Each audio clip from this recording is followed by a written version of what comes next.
พระสารีบุตรเถระเอตทะคะในทางผู้มีปัญญาในสมัยนั้นไม่ห่างไกลจากกรุงราชคฤห์มากนักที่ตำบลนาลันทามีหมู่บ้านพราหมณ์2 หมู่บ้านชื่ออุปติสสคามและโกริตคามในหมู่บ้านอุปติสสคามมีหัวหน้าหมู่บ้านชื่อว่าวังคันตะภรรยาชื่อว่านางสาลีมีบุตรชื่อว่าอุปติสสะแต่เพราะเป็นบุตรของนางสาลีจึงนิยมเรียกกันว่าสาลีบุตรในหมู่บ้านโกริตคามมีภรรยาของหัวหน้าหมู่บ้านชื่อว่านางโมคลานีมีบุตรชื่อว่าโกริตะแต่นิยมเรียกกันว่าโมคคัลลานะตามชื่อของมารดาทั้ง2 ตระกูลนี้มีความเกี่ยวข้องเป็นสหายกันมานานถึง7 ชั่วอายุคนดังนั้นมานพทั้ง2จึงเป็นสหายกันดุจบรรพบุรุษมีอายุรุ่นราวคราวเดียวกันเข้าศึกษาศิลปวิทยาในสำนักของอาจารย์คนเดียวกันเมื่อจบการศึกษาก็เป็นเพื่อนร่วมทุกข์ร่วมสุขหาความสนุกสำราญดูการเล่นมหรสพตามภาษาวัยรุ่นและให้รางวัลแก่ผู้แสดงบ้าง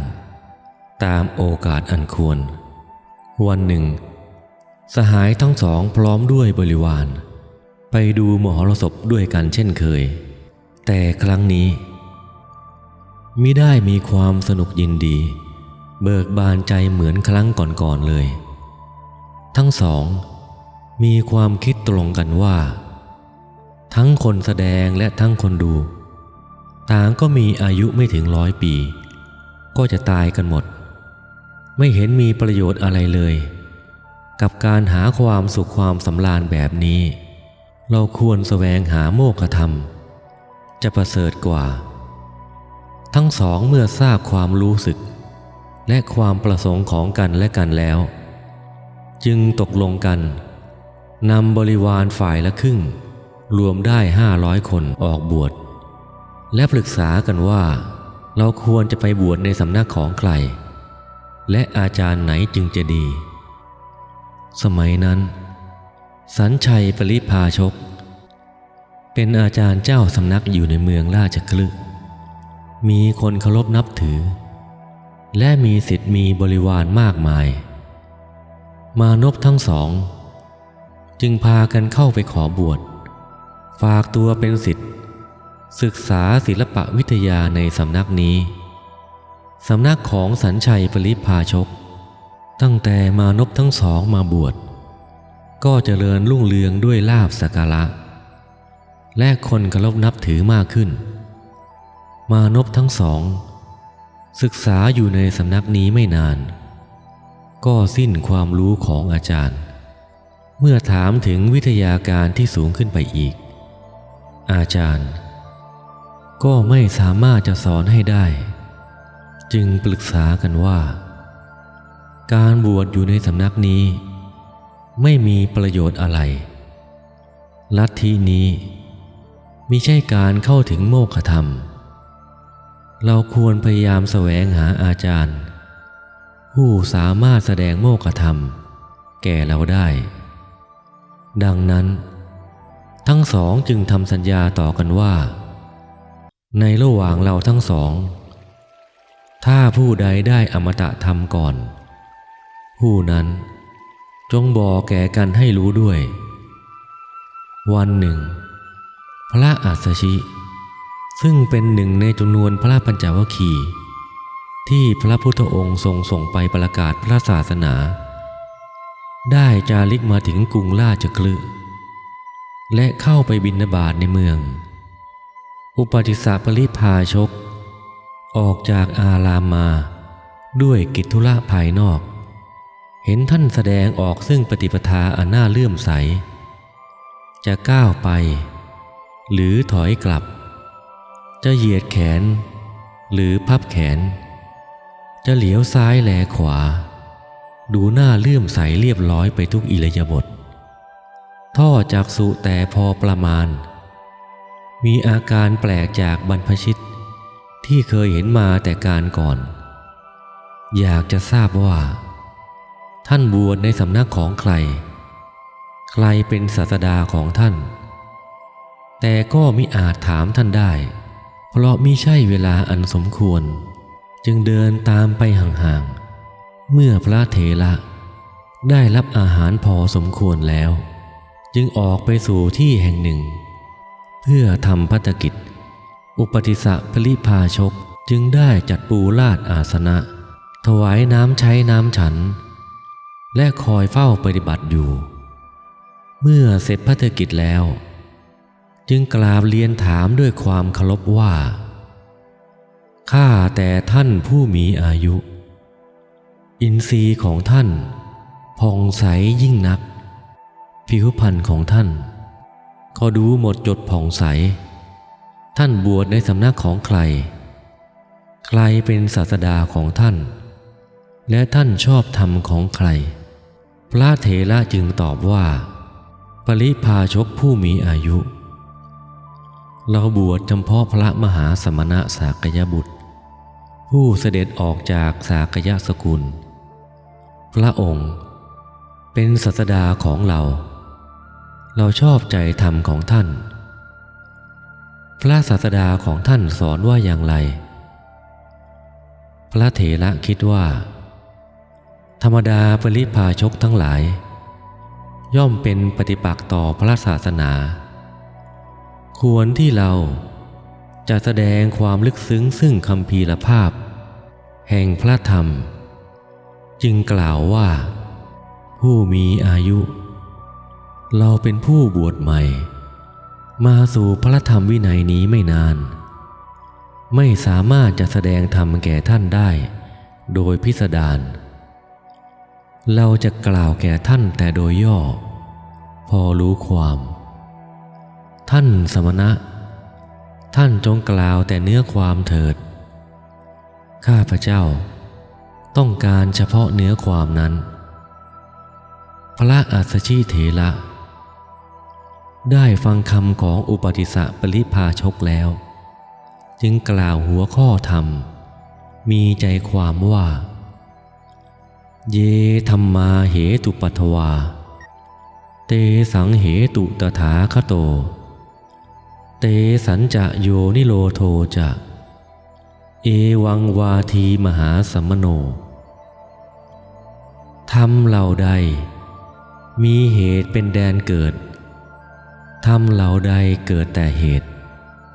พระตถาคตเจ้าทรงแสดงเหตุแห่งธรรมเหล่านั้น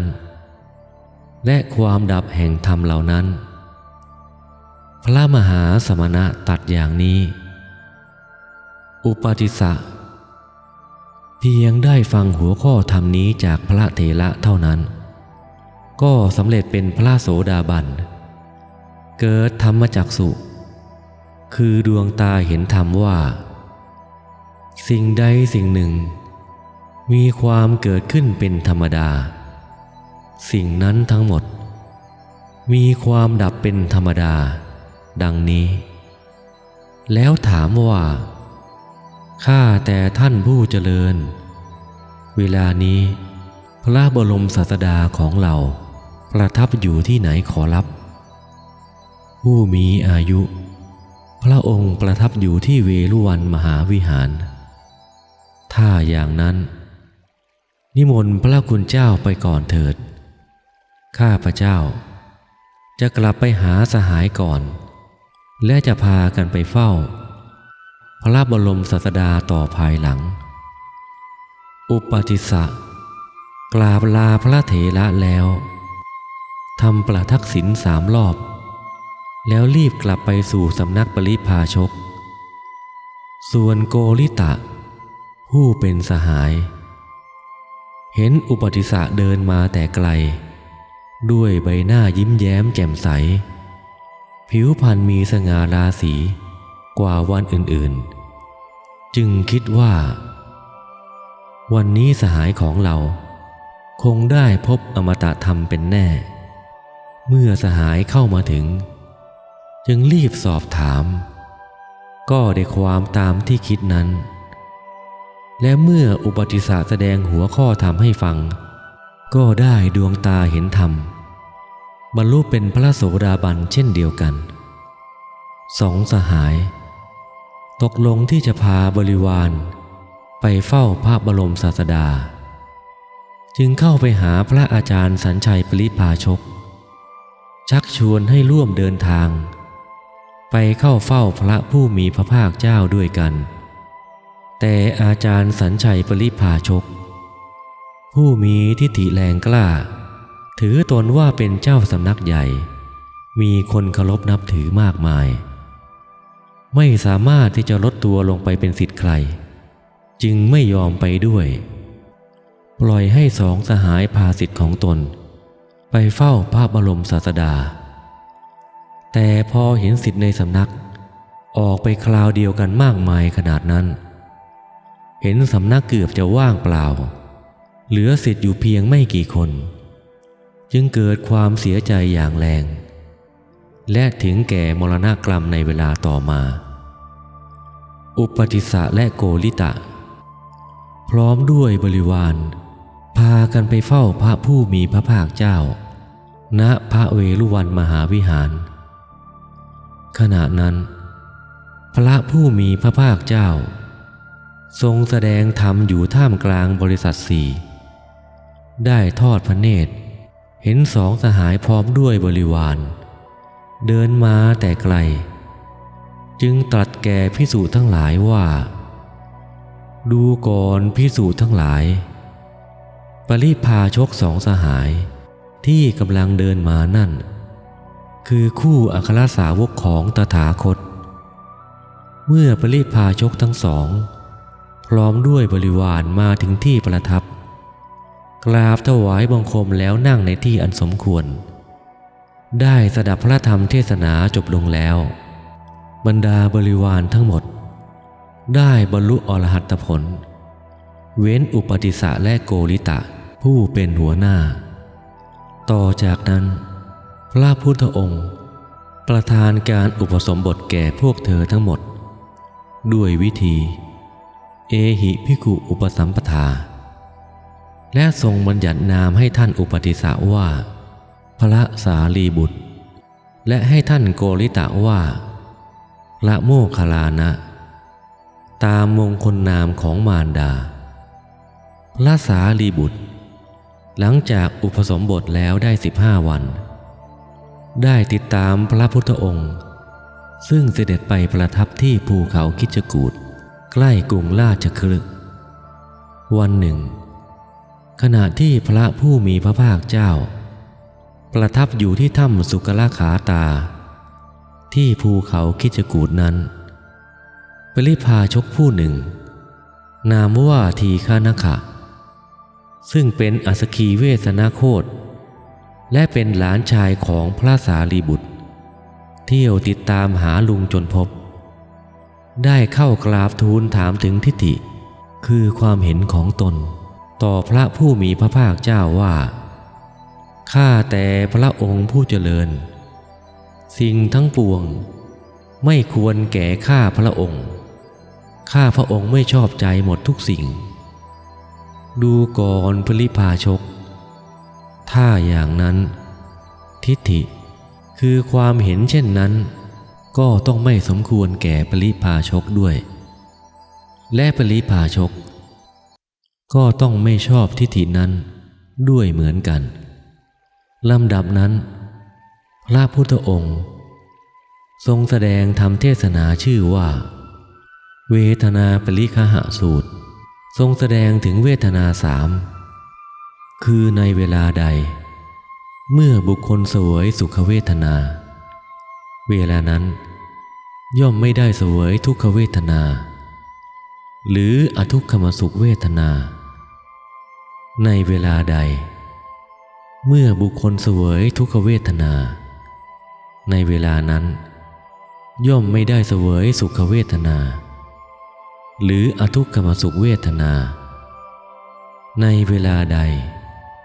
เมื่อบุคคลเสวยอทุกขมสุขเวทนาเวลานั้นย่อมไม่ได้เสวยสุขเวทนาหรือทุกขเวทนาในขณะที่พระบรมศาสดาทรงแสดงพระธรรมเทศนาโปรดทีฆนขะอยู่นั้นพระสารีบุตรได้นั่งถวายงานพัดอยู่เบื้องหลังพระศาสดาพัดไปพลางฟังไปพลางทรงจิตพิจารณาไปตามกระแสของพระธรรมเทศนานั้นจิตก็หลุดพ้นจากอาสวะกิเลสที่บุคคลจัดให้คนอื่นส่วนทีฆนขะตั้งอยู่ในโสดาปัตติผลแสดงตนเป็นอุบาสกในพระพุทธศาสนาเมื่อพระสารีบุตรได้บรรลุเป็นพระอรหันต์แล้วปรากฏว่าเป็นผู้มีปัญญาเฉลียวฉลาดสามารถแสดงพระธรรมจักรกัปปวัฏนสูตรและอริยสัจสี่ได้เหมือนพระพุทธองค์และเป็นกำลังสำคัญของพระบรมศาสดาในการเผยแผ่พระศาสนาดังนั้นขณะที่พระพุทธองค์ประทับอยู่ที่กรุงราชคฤห์นั้นได้ทรงประกาศยกย่องพระสารีบุตรในท่ามกลางสงฆ์ทรงแต่งตั้งให้ดำรงตำแหน่งเอตทัคคะเป็นผู้เลิศกว่าภิกษุทั้งหลายทั้งในทางผู้มีปัญญาและทรงแต่งตั้งให้ดำรงตำแหน่งพระอัครสาวกเบื้องขวานอกจากนี้พระพุทธองค์ยังทรงยกย่องสรรเสริญพระสารีบุตรเถระอีกหลายประการกล่าวคือ 1. เป็นผู้มีปัญญาอนุเคราะห์เพื่อนบรรพชิตด้วยกันเช่นสมัยที่พระบรมศาสดาประทับอยู่ที่เมืองเทวทหะภิกษุทั้งหลายกราบทูลลาไปปัจฉาภูมิชนบททรงรับสั่งให้ไปลาพระสารีบุตรก่อนเพื่อท่านจะได้แนะนำสั่งสอนมิให้เกิดความเสียหายในระหว่างการเดินทางและในสถานที่ที่ไปนั้นด้วย 2. ยกย่องท่านเป็นพระธรรมเสนาบดีซึ่งคู่กับพระธรรมราชาคือพระองค์เอง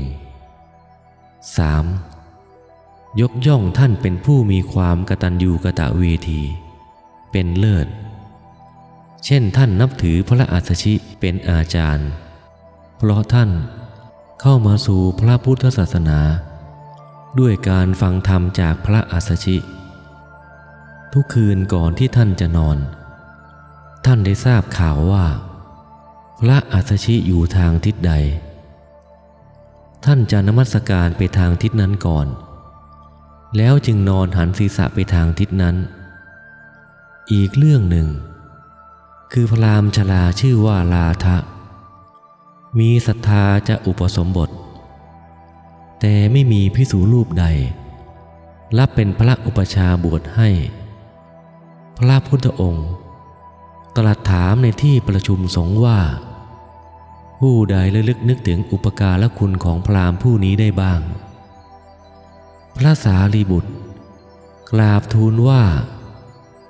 ระลึกได้คือครั้งหนึ่งลาทพราหมณ์ผู้นี้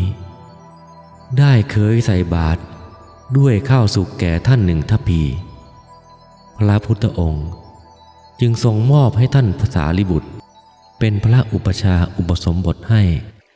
แก่ลาทพราหมณ์พระสารีบุตรเถระนับว่าท่านเป็นผู้ที่มีขันติธรรมความอดทนสูงยิ่งมีจิตสงบราบเรียบไม่หวั่นไหวด้วยอารมณ์ต่างๆดังเรื่องในคัมภีร์อังคุตรนิกายนวกานิบาตกล่าวว่าสมัยหนึ่งพระเถระเมื่อออกพรรษาแล้วมีความประสงค์จะเที่ยวจาริกไปยังชนบทต่างๆกราบทูลลาพระผู้มีพระภาคเจ้าแล้วออกจากพระเชตวันวนาราม พร้อมกับภิกษุผู้เป็นบริวารของท่านขณะนั้นก็มีภิกษุอีกจำนวนมากออกมาส่งพระเถระและพระเถระก็ทักทายปราศัยกับภิกษุเหล่านั้นด้วยอัธยาศัยไมตรีก่อให้เกิดความปิติยินดีแก่พวกเธอเป็นอย่างยิ่ง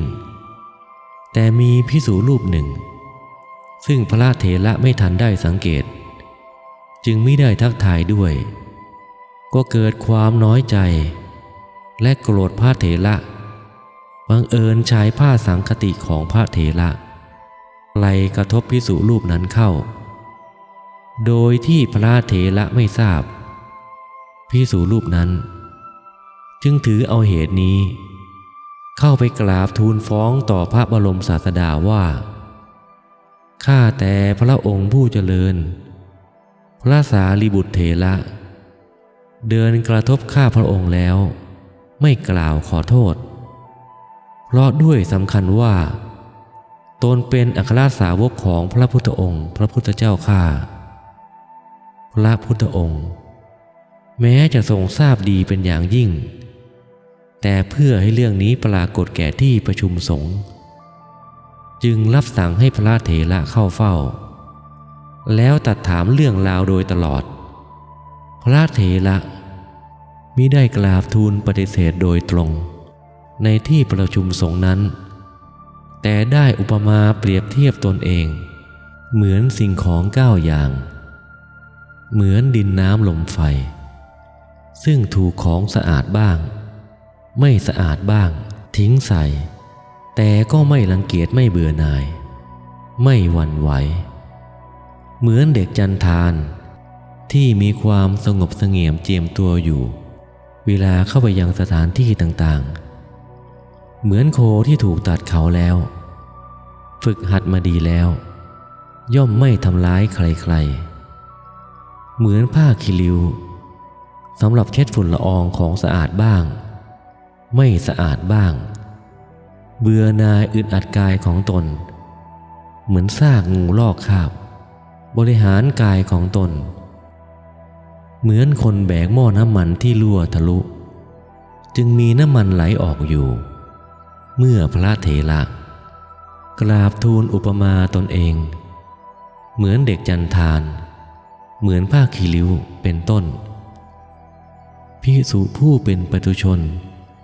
ถึงกับตื้นตันไม่อาจอดกลั้นน้ำตาได้พระขีณาสพก็เกิดธรรมสังเวชส่วนพระภิกษุผู้กล่าวฟ้องก็เกิดความเล่าร้อนขึ้นภายในกายหมอบกราบลงแทบพระบาทของพระศาสดา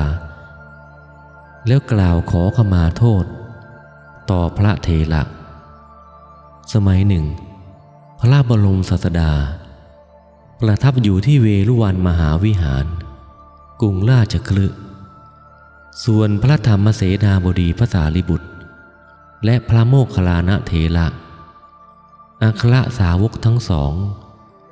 ได้ปลีกตัวจาริกไปอยู่ณกโปตะกันทราวิหารคือวิหารสร้างใกล้ซอกเขาซึ่งเป็นที่อยู่ของนกพิราบในดิถีคืนเดือนเพ็ญพระจันทร์เต็มดวงพระสารีบุตรเถระซึ่งปลงผมใหม่ๆนั่งเข้าสมาธิอยู่ในที่กลางแจ้งขณะนั้นมียักษ์2 ตนผ่านมาทางนั้นยักษ์อีกตนหนึ่งเป็นสัมมาทิฏฐิเคารพเลื่อมใสในพระรัตนตรัยยักษ์นันทกะเห็นพระเถระแล้วนึกอยากจะตีศีรษะของท่านจึงบอกความประสงค์ของตนกับสหายแม้ยักษ์ผู้เป็นสหายจะกล่าวห้ามปรามถึง3 ครั้งว่าอย่าเลยสหายอย่าทำร้ายสมณสักยบุตรพุทธสาวกเลยสมณะรูปนี้มีคุณธรรมสูงยิ่งนักมีฤทธิ์มากมีอานุภาพมากยักษ์นันทกะไม่เชื่อคำห้ามปรามของสหายได้ใช้ไม้ตะบองตีศีรษะพระเถระอย่างเต็มแรง ซึ่งความแรงนั้นสามารถทำให้ช้างสูง8 ศอกจมดินได้หรือสามารถทำลายยอดภูเขาขนาดใหญ่ให้ทลายลงได้และในทันใดนั่นเองเจ้ายักษ์มิจฉาทิฏฐิตนนั้นก็ร้องลั่นว่าโอ้ยร้อนเหลือเกินพอสิ้นเสียงล่างของมันก็จมลงในแผ่นดินเข้าไปสู่ประตูอเวจีมหานรกณที่นั้นเองเหตุการณ์ครั้งนี้พระมหาโมคคัลลานะเถระได้เห็นโดยตลอดด้วยทิพจักษุรุ่งเช้าจึงเข้าไปหาพระสารีบุตรแล้วถามว่าท่านพระสารีบุตรยังสบายดีอยู่หรือที่ยักษ์ตีท่านนั้นอาการเป็นอย่างไรบ้างท่านโมคคัลลานะผมสบายดีแต่รู้สึกเจ็บที่ศีรษะนิดหน่อยพระมหาโมคคัลลานะได้ฟังแล้วก็กล่าวว่าน่าอัศจรรย์จริงๆไม่เคยเห็นมาก่อนเลยท่านพระสารีบุตรนี่มีฤทธิ์มากมีอานุภาพมากจริงๆถูกยักษ์ตีรุนแรงขนาดนี้ยังบอกว่าเพียงแต่เจ็บที่ศีรษะนิดหน่อยส่วนพระสารีบุตรก็กล่าวชมพระมหาโมคคัลลานะว่าช่างน่าอัศจรรย์เช่นกันท่านโมคคัลลานะท่านก็มีฤทธานุภาพมากหาผู้เสมอเหมือนไม่ได้ท่านเห็นแม้กระทั่งยักษ์ส่วนผมเองแม้แต่ปีศาจคลุกฝุ่นสักตนก็ยังไม่เคยเห็นเลยพระผู้มีพระภาคเจ้าได้ทรงสดับเสียงสนทนาของพระเถระทั้งสองด้วยพระโสทิพย์จึงทรงเปล่งอุทานว่าผู้ใดมีจิตตั้งมั่นไม่หวั่นไหวดุจภูเขาไม่กำหนัดในอารมณ์อันชักชวนให้กำหนัดไม่ขัดเคืองในอารมณ์อันชวนให้ขัดเคืองผู้อบรมจิตได้อย่างนี้ความทุกข์จะมีได้อย่างไรในปัจฉิมโพธิการขณะที่พระบรมศาสดาประทับณพระวิหารเชตวันเมืองสาวัตถีพระสารีบุตรถวายวัดปฏิบัติแต่พระบรมศาสดาแล้วกราบทูลลาไปที่พักของตนนั่งสมาธิเข้าสมาบัติเมื่อออกจากสมาบัติแล้วพิจารณาตรึกตรองว่าธรรมดาประเพณีแต่โบราณมาพระบรมศาสดาทรงนิพพานก่อนหรือพระอัครสาวกนิพพานก่อนก็ทราบแน่ชัดในใจว่าพระอัครสาวกนิพพานก่อนจากนั้นได้พิจารณาอายุสังขารของตนเองก็ทราบว่าจะมีอายุดำรงอยู่ได้อีก7 วันเท่านั้นจึงพิจารณาต่อไปว่าเราควรจะไปนิพพานที่ไหนดีหนอและพระเถระก็นึกถึงพระราหุลว่าพระราหุล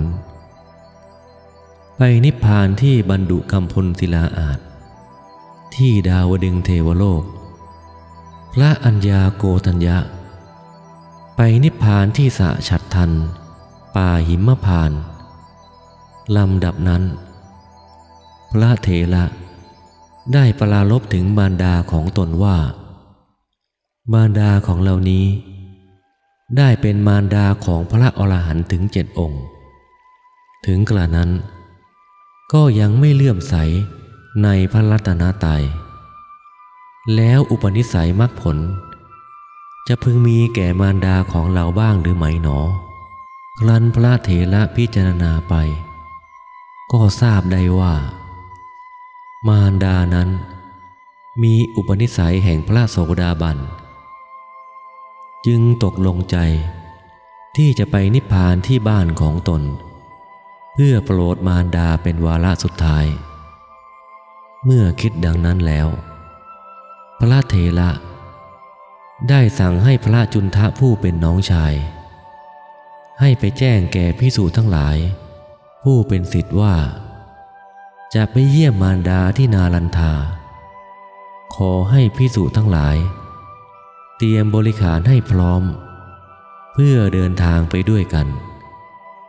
จากนั้นพระเถระก็ทำความสะอาดปัดกวาดกุฏิที่พักของตนแล้วออกมายืนดูข้างนอกพลางกล่าวว่าการได้เห็นที่พักอาศัยครั้งนี้เป็นปัจฉิมทัศนา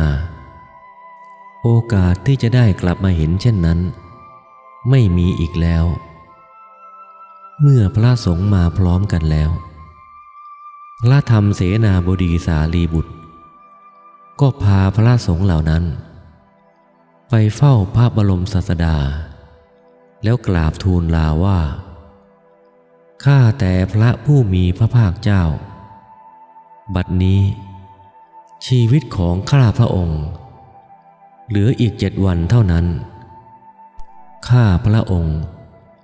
ขอถวายบังคมลาปรินิพพานขอพระองค์ทรงพระกรุณาอนุญาตให้ข้าพระองค์สละอายุสังขารในครั้งนี้ด้วยเถิดพระเจ้าข้าสารีบุตรเธอจะไปนิพพานที่ไหนข้าแต่พระผู้มีพระภาคเจ้าข้าพระองค์จะไปนิพพานณห้องที่ข้าพระองค์เกิดในเมืองของมารดาพระเจ้าข้าสารีบุตรเธอจงกำหนดการนั้นโดยควรเถิดสารีบุตรบรรดาภิกษุน้อยๆของเธอจะได้เห็นพี่ชายดุจเธอนั้นได้ยากยิ่งเธอจงแสดงธรรมอันเป็นที่ต้องแห่งความระลึกแก่ภิกษุน้องๆของเธอเหล่านั้นเถิดพระเถระเมื่อได้รับพุทธประทานโอกาสเช่นนั้นจึงแสดงปาฏิหาริย์เหาะขึ้นไปบนอากาศสูง1 ชั่วลำตาลจนถึง7 ชั่วลำตาลโดยลำดับแล้วกลับลงมาถวายบังคมพระบรมศาสดาในแต่ละครั้งจากนั้น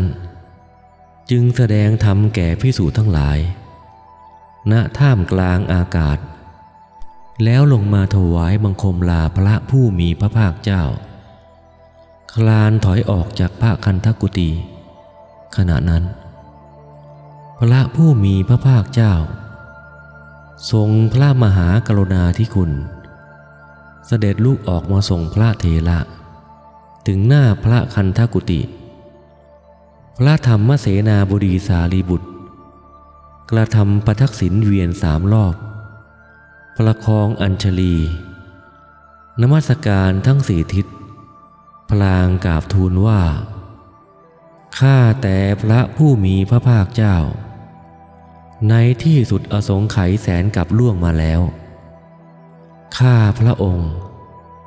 ได้หมอบลงแทบพระบาทแห่งอโนมทัสสีพระสัมมาสัมพุทธเจ้าได้ตั้งปณิธาน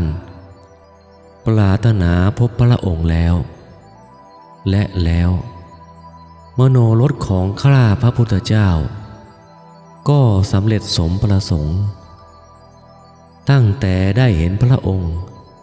เป็นปฐมทัศนาณบัดนี้การได้เห็นพระองค์ผู้เป็นนาถะของข้าพระพุทธเจ้าเป็นปัจฉิมทัศนาโอกาสที่จะได้เห็นพระองค์ไม่มีอีกแล้วพระเถระ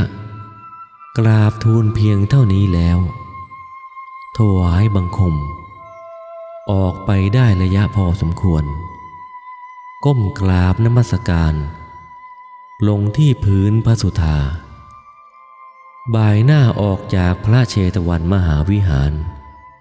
พร้อมด้วยภิกษุผู้เป็นบริวาร500 องค์ท่านพระเถระ เดินทาง7 วันก็ถึงบ้านนาลันทาหยุดพักใต้ร่มไม้ใกล้หมู่บ้านนั้นและในเย็นวันนั้นอุปเลวัตตกุมารผู้เป็นหลานชายของท่านออกมานอกบ้านพบท่านแล้วจึงเข้าไปนมัสการพระเถระสั่งให้หลานชายให้ไปแจ้งแก่โยมารดาให้ทราบว่าขณะนี้ท่านมาพักอยู่นอกบ้านให้จัดห้องที่ท่านเกิดไว้ให้ท่านด้วยฝ่ายนางพรามณีมารดาของพระเถระได้ทราบข่าวก็ดีใจและคิดว่าลูกชายบวชตั้งแต่หนุ่มคงจะเบื่อหน่ายแล้วมาศึกเอาตอนแก่จึงสั่งให้คนรีบจัดห้องให้พระลูกชายพักและสถานที่สำหรับพระสงฆ์ที่ติดตามมาด้วยเหล่านั้นเมื่อเสร็จเรียบร้อยแล้วจึงให้อุปเลวัตตกุมารไปนิมนต์พระเถระพร้อมด้วยพระภิกษุสงฆ์เข้ามาในบ้านในราตรีนั้นพระเถระเกิดอาพาธอย่างแรงกล้าถึงกับอาเจียน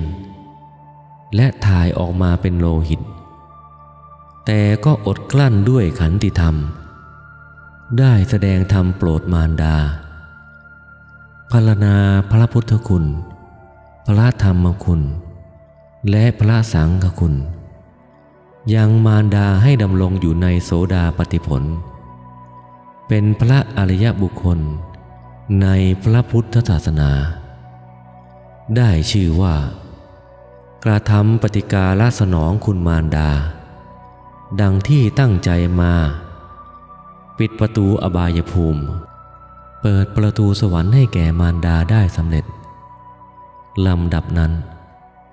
พระเถระบอกให้โยมารดาออกไปข้างนอกแล้วถามพระจุนทะน้องชายว่าขณะนี้เวลาล่วงราตรีสู่ยามที่เท่าไหร่พระจุนทะน้องชายตอบว่าใกล้รุ่งสว่างแล้วจึงสั่งให้ไปบอกแก่ภิกษุทั้งหลายให้มาประชุมพร้อมกันเมื่อทุกท่านมาพร้อมแล้วขอให้พระจุนทะช่วยพยุงกายลุกขึ้นนั่งแล้วกล่าวว่าดูก่อนอาวุโสท่านทั้งหลายติดตามข้าพเจ้ามาเป็นเวลา44 พรรษาแล้วกายกรรมวจีกรรมอันใดของเราที่ท่านทั้งหลายมิชอบใจหากจะพึงมีขอท่านทั้งหลายจงงดอดโทษกรรมนั้นแก่ข้าพเจ้าด้วยเถิดภิกษุทั้งหลายผู้เป็นศิษย์ตอบพระเถระว่าข้าแต่พระผู้เป็นเจ้าข้าพเจ้าทั้งหลายติดตามท่านดุจเงาตามตัวมาตลอดการประมาณเท่านี้กรรมอันใดของท่านที่มิชอบใจแก่ข้าพเจ้าทั้งหลายนั้นไม่มีเลยแต่หากว่าข้าพเจ้าทั้งหลายมีความประมาทพลาดพลั้งในสิ่งใดสิ่งหนึ่งต่อพระผู้เป็นเจ้าแล้วขอท่านจงงดอดโทษโทสานุโทษนั้นแก่ข้าพเจ้าทั้งหลายด้วยเถิดเมื่อแสงเงินแสงทองอันเป็นสัญญาณแห่งรุ่งอรุณปรากฏขึ้นพระธรรมเสนาบดีสารีบุตรก็ดับขันธปรินิพพานในวันปุรณมีขึ้น15 ค่ำเพ็ญเดือน12ครั้นเมื่อสว่างดีแล้วพระจุนทะพร้อมด้วยภิกษุสงฆ์ และหมู่ญาติประกอบพิธีชาปนกิจเมื่อเพลิงดับแล้วพระจุนทะได้นำอธิธาตุและบริขารคือบาทและจีวรของพระสารีบุตรไปถวายแด่พระพุทธองค์ซึ่งก็รับสั่งให้สร้างเจดีย์บรรจุอัฐิพระเถระที่ซุ้มประตูแห่งพระเชตวันมหาวิหารนั้น